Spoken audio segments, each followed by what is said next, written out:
Que Dieu vous bénisse ce matin. Que Dieu vous bénisse. Amen. Que Dieu vous bénisse. Amen. Amen.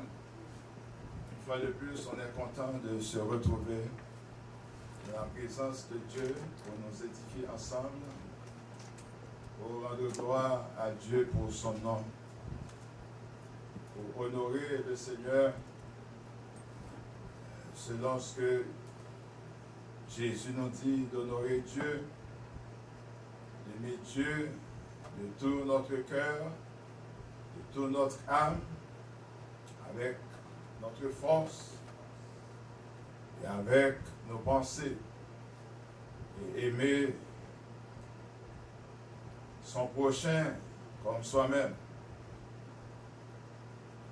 Et chers frères et sœurs, nous sommes heureux. Comme le psalmiste David avait dit qu'il était dans la joie quand on lui demanda d'aller dans la présence de Dieu. Vous qui nous suivez par le moyen de la technologie, que le Seigneur vous bénisse abondamment.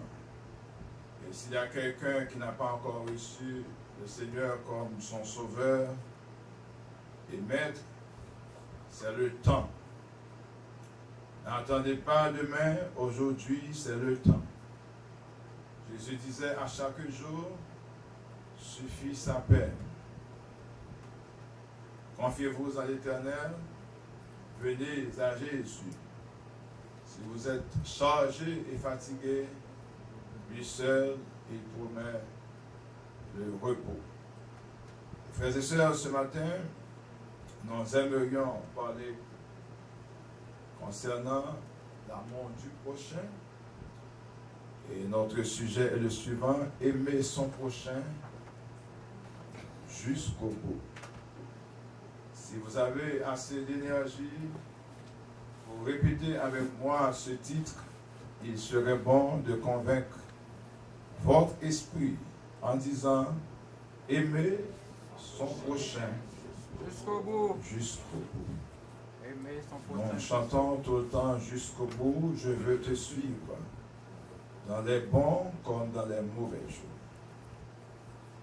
Chers amis, l'amour, c'est le thème central même de la Bible. Dans tous les livres de la Bible, on parle de l'amour. Jésus, c'est le symbole même de l'amour. Dans Jean chapitre 13, le verset 1. Et c'est dans ce verset qu'on a tiré ce sujet pour vous. Jean 13, verset 1. Voilà ce qui est dit avant la fête de Pâques. Jésus, sachant que son heure était venue de passer de ce monde au Père, et ayant aimé les siens qui étaient dans le monde, mit le comble à son amour pour eux. Mit le comble à son amour pour eux. Lui, second, nous dit que Jésus a mis le comble à son amour pour les disciples. Et tandis que Thomson, lui, dit Jésus, qui avait aimé les siens qui étaient dans le monde, les aima jusqu'au bout. Jésus a aimé ses disciples jusqu'au bout. Est-ce qu'on peut aimer quelqu'un jusqu'au bout? Face à ce thème, nous aurons plusieurs interrogations. Et pour répondre à ces interrogations, nous allons considérer la vie de Jésus. Aimer son prochain jusqu'au bout, c'est aimer l'autre à l'extrême. Aimez-vous les uns les autres comme je vous ai aimé. La parole de Jésus. Eh bien, chers amis, comment peut-on se mettre humblement au service des autres comment pouvons-nous être un modèle pour les autres? Comment peut-on aujourd'hui mourir pour son prochain? Que l'Esprit de Dieu nous permette, à l'aide de la lumière de sa parole, de répondre à ces questions. On se pose ces questions. Comment peut-on aujourd'hui mourir pour son prochain? Eh bien, Jean 13, verset 1. Avant la fête de Pâques. Donc, le texte parle de la fête. On va mettre ce texte dans son contexte. Il y avait quelle fête? La fête de Pâques. Non seulement il y avait cette grande fête, une fête à laquelle les Juifs étaient très sensibles, parce que la fête de Pâques, c'est la commémoration de la délivrance de ce peuple de l'Égypte. Il ne peut pas passer de ce moment, tout comme nous autres, nous avons été esclaves. Eh bien, nous n'oublions jamais 1er janvier 1804.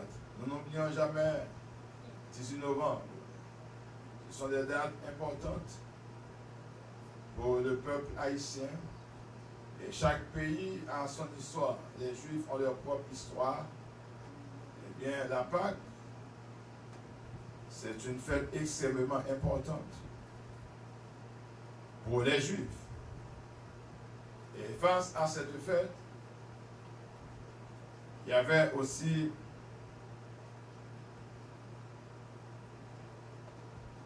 la haine qui était dans le cœur de Judas.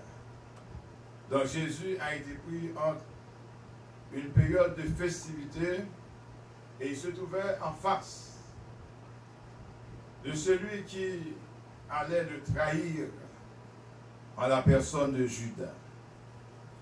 Eh bien, dans Jean chapitre 13, les chapitres 13 à 18,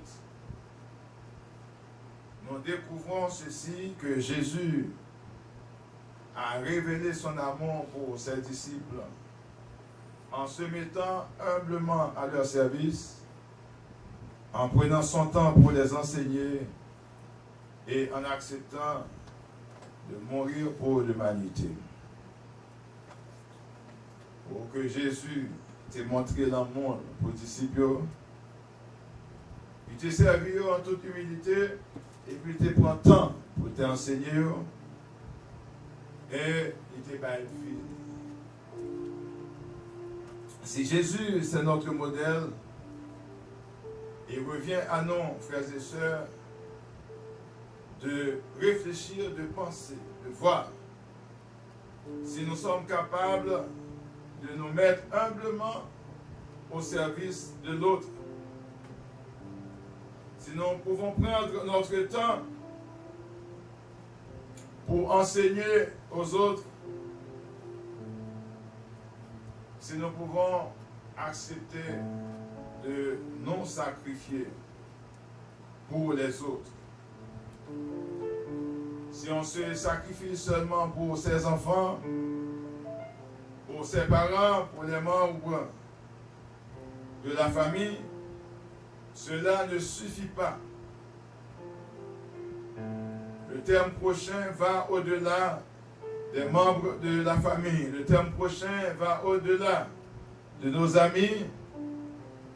Et selon le contexte du Nouveau Testament, un ennemi est aussi un prochain. Nous allons voir comment Jésus a agi par rapport à Judas, qui était un prochain, mais en même temps un traître. Il allait le trahir. Et quelle position que Jésus a eue par rapport à Judas, qui qui a eu de la méchanceté dans son cœur. Dans Jean chapitre 13, Jésus se mettait humblement, j'ai dit humblement, au service de ses disciples. Dans ce chapitre, nous voyons que Jésus a lavé les pieds de ses disciples. En tant que maître, il a donné une leçon d'humilité. C'est pourquoi il nous demande d'être humble. Dans Philippiens chapitre 2, la parole de Dieu nous dit, Christ s'est humilié lui-même, se rendant obéissant jusqu'à la mort, et même jusqu'à la mort de la croix. Comment peut-on se mettre humblement au service des autres? Si nous voulons nous mettre de façon humble au service de l'autre, il faut aider l'autre sans reproche. Sans reproche. Car Dieu, quand il nous donne, quand il nous bénit sans reproche. C'est la bénédiction de l'Éternel qui enrichit et il ne la fait suivre d'aucun chagrin. Quand on se met au service de l'autre, il ne faut pas se plaindre. L'on prend son monde, ce n'est pas pour plaindre. L'on a un monde à l'hôpital, on va le plaindre. L'on a aidé au monde, on va le plaindre. L'on a aidé au monde, on va le humilier.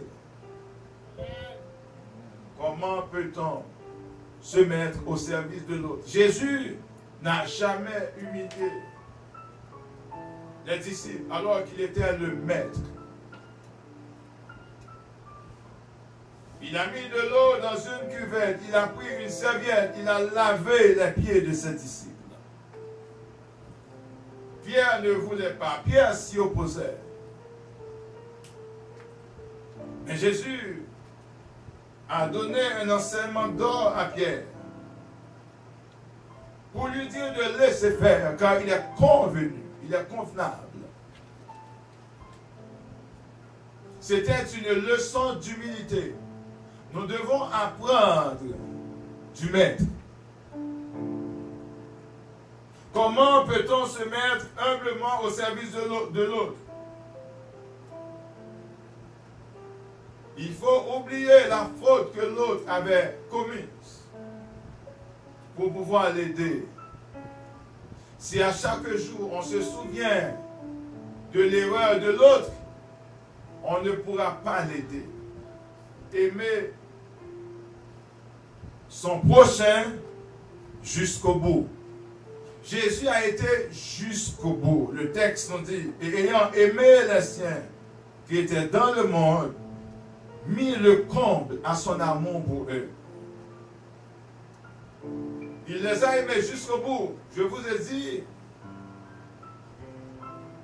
c'était une situation, un moment de festivité. Tout le monde s'occupait de la fête de Pâques.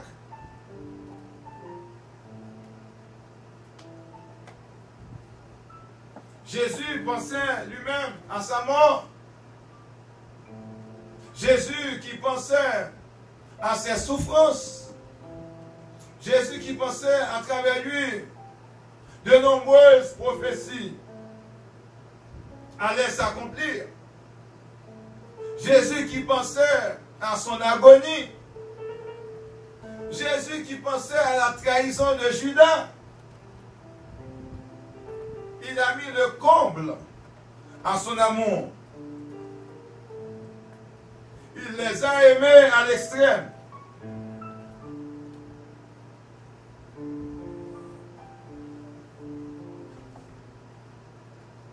Se mettre humblement au service de l'autre, c'est de n'avoir pas de rancune contre l'autre. Nous sommes rancuniers. Nous ne voulons pas pardonner. Si nous refusons de pardonner l'autre, nous ne pouvons pas nous mettre à son service. Jésus a lavé les pieds de Judas. Alors qu'il savait pertinemment que Judas allait le livrer. C'est le vrai amour. C'est l'agapé. L'amour, c'est la nature même de Dieu. Aimez-vous les uns les autres, comme je vous ai aimé. À ceci, tous connaîtront que vous êtes mes disciples, si vous avez de l'amour les uns pour les autres.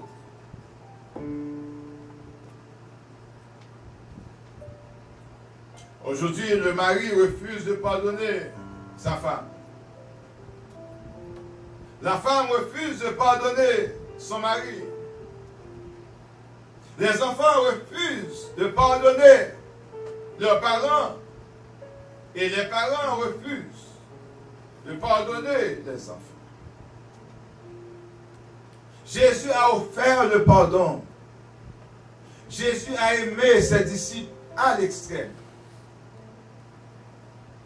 Aimer son prochain jusqu'au bout. Il s'avère important pour nous, frères et sœurs, d'oublier le passé, d'oublier la faute de l'autre, d'oublier ses erreurs pour pouvoir avancer. Est-ce que vous êtes avec moi ce matin? Amen. Aimer son prochain jusqu'au bout. Comment peut-on voir le vrai amour de Marie pour sa femme? À travers la maladie, à travers les souffrances. Comment peut-on voir l'amour d'une conjointe pour son conjoint? À travers le mode de vie, à travers les finances, à travers les dépenses, à travers les engagements. Certaines conjointes souffrent à l'hôpital et ne reçoivent pas la visite de leur mari. Tout comme certains parents sont malades, les enfants ne les visitent pas. Les personnes âgées vivent dans une solitude.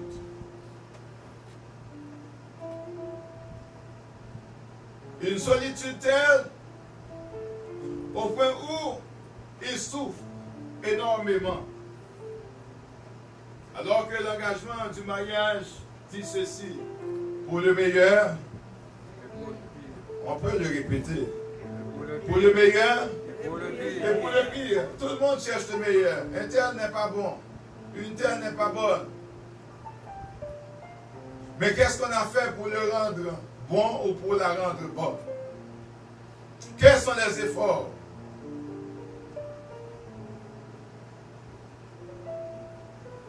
L'avez-vous considéré? Avez-vous identifié ses forces et ses faiblesses? Frères et sœurs, Dieu est amour. Nous devrions être le reflet de l'amour de Dieu. Certaines femmes mettent au monde leur premier enfant. Le mari n'a pas le courage de dire à la femme, à cause de toi, à l'aide de toi, je suis un père.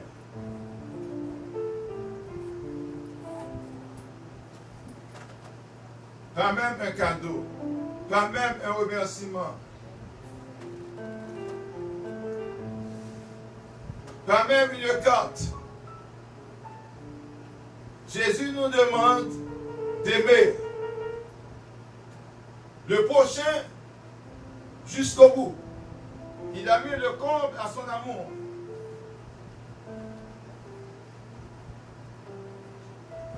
Certaines personnes meurent, savez-vous pourquoi?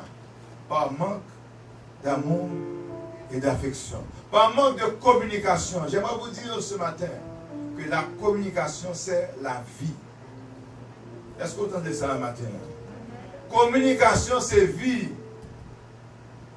Si on vit dans le cas avec un monde, nous faisons temps, nous ne pas parler, eh bien, son façon de détruire. Parce que la communication, l'échange, c'est la vie. Aimer son prochain jusqu'au bout.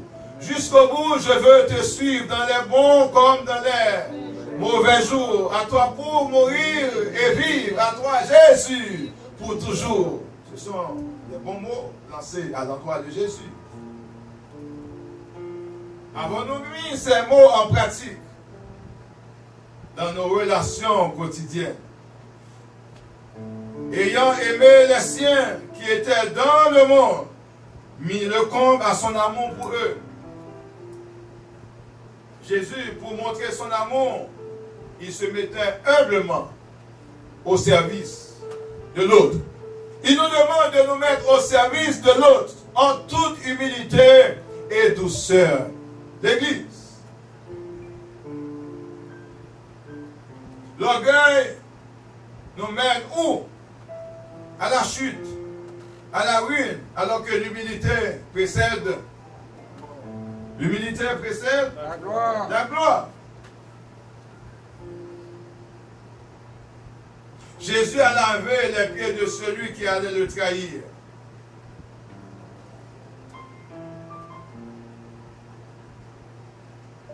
Avez-vous de la force et de la capacité pour prendre soin de celui qui vous a blessé? Romains chapitre 12. Aimez vos ennemis. Bénissez ceux qui vous persécutent. Priez pour ceux qui vous maltraitent. Telles sont les exigences de la grâce. Aimer son prochain jusqu'au bout. Jésus, pour montrer aux disciples qu'il les aima, frères et sœurs, il a pris le temps pour les enseigner les oracles de Dieu, pour les faire comprendre qui est Dieu, pour leur montrer, leur démontrer la nature de Dieu, un Dieu d'amour, un Dieu de bonté, un Dieu de grande compassion, un Dieu, le Dieu de miséricorde, le Dieu qui fait grâce.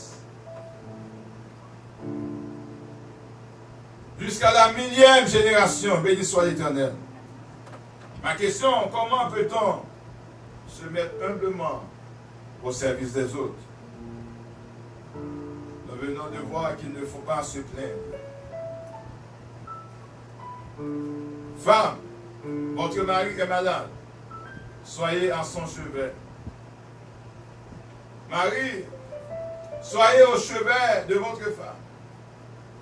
Pasteur, soyez au chevet des fidèles de l'Église. Frères et sœurs, soyez au chevet des frères et sœurs dans la foi. Comment pouvons-nous montrer notre amour pour l'autre? Par l'enseignement.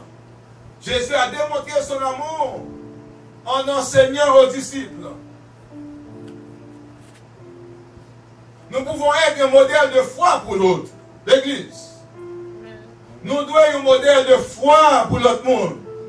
Et son façon capable d'enseigner le monde. Nous pouvons être un modèle de bonne conduite. Savez-vous que vous pouvez influencer quelqu'un par votre conduite? L'Église. Par votre conduite, vous pouvez amener d'autres personnes à Christ. Personne ne peut venir à moi, dit Jésus, si mon Père me l'attire. Où est le Père? En vous. Si Dieu est en vous, dans votre travail, vous pouvez attirer d'autres personnes à Christ. Est-ce que vous êtes là? Par vos actions, par vos gestes.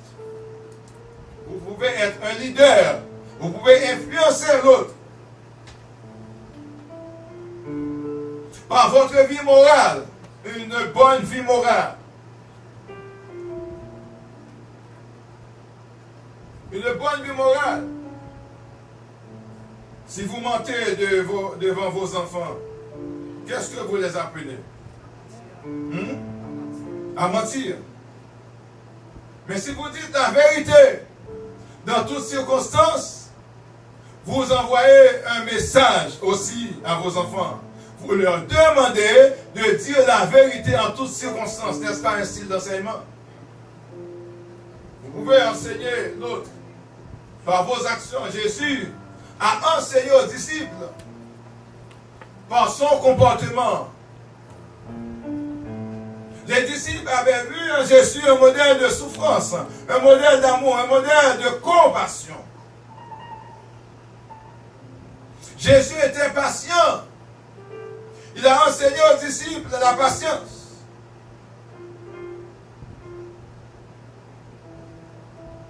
Combien de parents ici présents qui sont patients? Combien de personnes qui sont patientes dans les afflictions? La Bible nous dit, soyez patients de l'affliction. Romains 12. Pourvoyez aux besoins des saints. Nous pouvons être un modèle de charité. Nous pouvons construire entre nous un réseau de prière pour partager les connaissances de la parole de Dieu. Est-ce que ça fait sens pour matin à l'église? Un réseau de partage de connaissances. Un réseau où nous pouvons discuter ensemble tous les jours de la parole de Dieu. Pour faire comme les chrétiens de Béret, ils ont pris le temps pour analyser la parole, pour étudier la parole, pour comprendre la parole.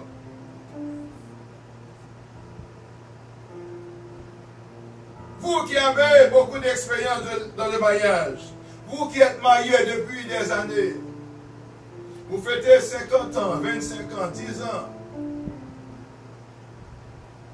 êtes-vous un modèle pour les jeunes mariés? Est-ce que le monde qui fait marier, il est capable de garder dans vous? Pour jouer à travers vous-même, comment vivre dans son mariage? Que l'on soit homme ou femme, qui côté de nombreuses années dans le mariage, comment il est utile aux autres? Êtes-vous des conseillers pour de nouveaux mariés? Est-ce que l'église a la matin? Ce n'est pas chanter, dire que 30 ans dans le mariage. Mais est-ce qu'il y a un monde qui est capable d'imiter dans le mariage? Est-ce que vivre, c'est une vie de modèle? Est-ce que vous avez une vie exemplaire pour encourager d'autres à se marier? Certains jeunes ne veulent pas se marier. Savez-vous pourquoi? Souvent à cause des comportements de leurs parents. Vous faites mal à la jeunesse parce que vous n'avez pas bien agi dans votre mariage. Nous avions vu dernièrement que Dieu avait donné un ordre à Adam. Est-ce que Adam avait respecté cet ordre? Est-ce que Adam était un leader pour Ève? Adam s'est laissé faire. Il y a beaucoup d'hommes qui laissent faire aujourd'hui. Le fait qu'Adam s'est laissé faire, Ève était dans une liberté totale. Elle a pu manger le fruit défendu. Et par faiblesse, Adam, par manque de leadership, lui qui a reçu l'ordre de ne pas manger, il l'a mangé aussi. J'invite les hommes mariés à prendre leurs responsabilités dans leur foyer, tout comme les femmes mariées à prendre leurs responsabilités. Est-ce que l'Église attendait ça matin? Vous êtes sous mission, c'est comme une ambassade, c'est une mission. Eh bien, les conjoints sont en mission.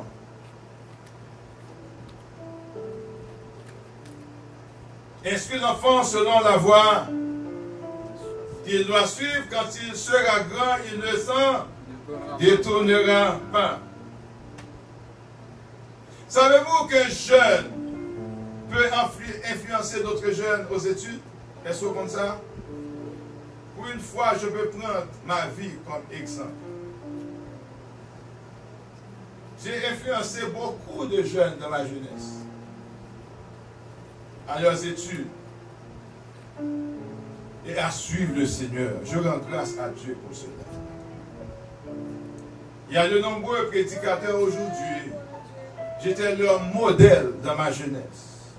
Il y a beaucoup de jeunes qui ont fini leurs études. J'étais un modèle pour eux.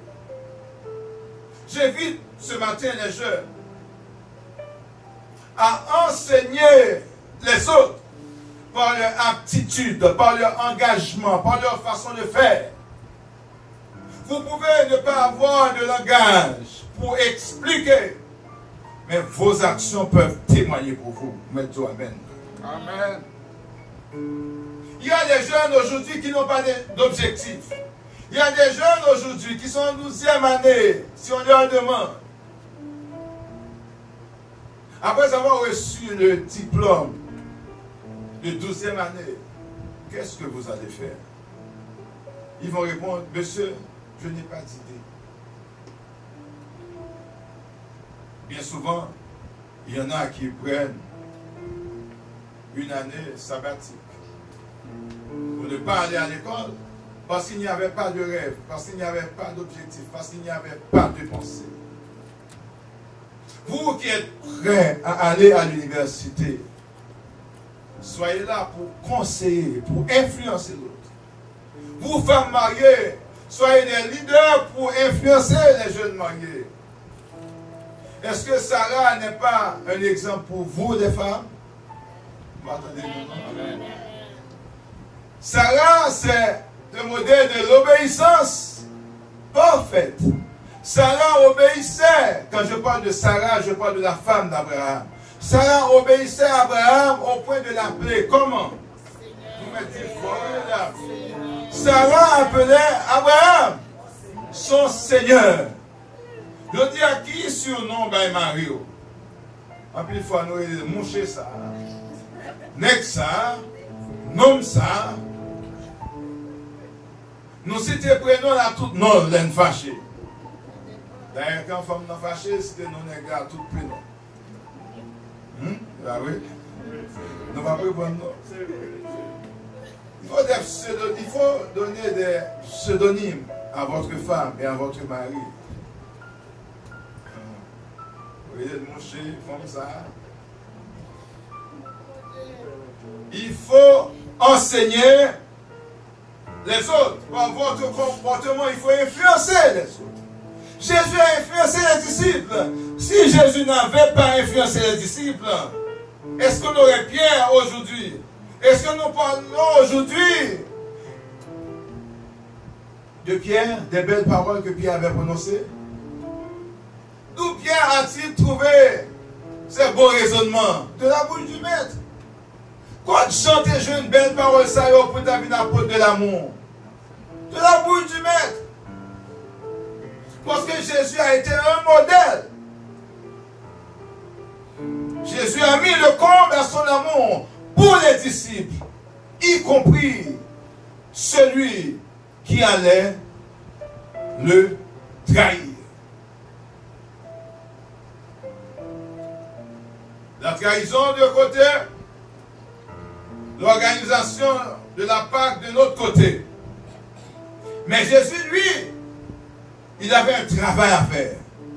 C'est de donner cette leçon d'humilité. Monde qui voulait plus fort, monde qui voulait occuper première place dans le royaume, non, c'est pour descendre dans le pied l'autre là pour laver pied, l'église. Jésus a posé le geste, naturellement il l'a fait. Et nous autres, il y a plusieurs moyens aussi que nous pouvons laver pied l'autre. Combien de fois l'autre la malade, nous prend soin de l'église? Jésus l'humanité. Il avait accepté de mourir, frères et sœurs. Comment? Nous répondons maintenant à la troisième question.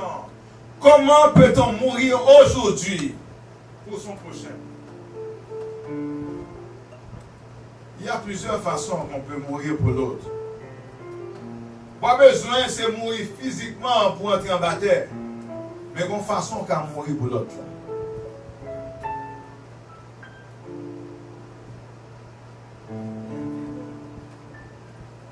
Il y a plusieurs façons qu'à mourir pour le monde. En acceptant l'autre dans ses défauts. Est-ce que là? Si vous acceptez le monde dans les défauts, eh bien c'est mourir pour lui. Parce que vous n'avez pas accepté les bagailles que vous n'avez pas venir. Bagaille qu'on pas à l'aise avec eux. Bagaille qui font mal. Comportement, il faut souffrir. Mais il faut vivre avec lui. Donc, pour accepter dans le défaut. En se respectant dans nos relations, qui est exploitation. Le mari qui exploite sa femme. Ou la femme qui exploite le mari. Quel va être le résultat? L'église. L'exploitation dans le mariage, là, qui ça baille comme résultat? Nous pouvons dire, nous mettons. Depuis que vous avez un divorce au côté, l'autre, il y a une qui t'a exploité l'autre, là, quand même. Sous une forme ou une autre. Comment peut-on aujourd'hui mourir pour l'autre? En étant généreux. La générosité. Des fois, on peut oublier tête pour aider les gens qui ont un problème. Est-ce que ça va arriver, non? Ça va arriver, on va nommer pour des gens qui ont souffert plus passé. Et pour prendre comme ça pour aider. Tandis qu'il y a un problème qui peut résoudre. Il faut être bienveillant à l'égard des personnes difficiles. Je crois que, frères et sœurs, que Jésus, il a démontré son amour pour les disciples en se mettant à leur service en toute humilité. Il les enseigna la parole de vie par des gestes, par des actions. Ensuite, il était mort pour eux. Pour mourir, pour le monde, il faut mourir dans nous-mêmes d'abord. Pourquoi ils doivent mourir dans nous-mêmes? Ils doivent mourir dans l'orgueil. Ils doivent mettre le moi de côté. Le moi est haïssable. Et pour conclure, frères et sœurs, je vous donne comme travail à faire la lecture de ce chapitre, Romains 12, versets 9 à 21. Les caractéristiques de l'amour extrême. Mais le comble à son amour pour l'autre, c'est d'aimer sans hypocrisie. C'est d'accepter l'indifférence, accepter que l'autre n'est pas comme toi. L'autre n'a pas le même niveau d'éducation que toi. L'autre n'a pas reçu la même formation que toi. L'autre n'a pas les mêmes coutumes que toi. Nous n'avons pas été éduqués de la même façon. On est différents les uns des autres. Mais il faut s'accepter. Amen. Il faut s'accepter. Avoir le mal en horreur. Suspendre penser mal pour l'autre là. Judas a pensé mal contre Jésus. Il avait dans sa tête de trahir le maître. Mais Jésus savait que Judas allait le trahir.